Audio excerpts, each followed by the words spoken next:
রাজধানীর ভাটারা থানায় দায়েরকৃত বৈষম্যবিরোধী আন্দোলন কেন্দ্রিক এক হত্যাচেষ্টা মামলায় গ্রেপ্তার হন জনপ্রিয় চিত্রনায়িকা নুসরাত ফারিয়া। সোমবার ১৯ মে আদালতের আদেশে তাকে কারাগারে প্রেরণ করা হয়, যা সামাজিক ও সাংস্কৃতিক অঙ্গনে ব্যাপক আলোড়ন সৃষ্টি করে।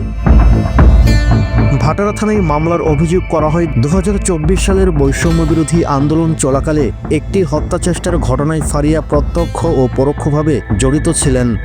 মামলায় তাকে আন্দোলনের বিপক্ষে অবস্থান নেওয়ার অভিযোগে আওয়ামী লীগের অর্থের যোগানদাতা হিসেবেও চিহ্নিত করা হয়। গ্রেপ্তারের পর সামাজিক যোগাযোগ মাধ্যমে নুসরাত ফারিয়ার অফিসিয়াল ফেসবুক পেজ থেকে তার পরিবারের সঙ্গে একটি হাস্যোজ্জ্বল ছবি পোস্ট করা হয়। সেই ছবির ক্যাপশনে লেখা হয়, "আমার পরিবারের জন্য দোয়া করবেন।"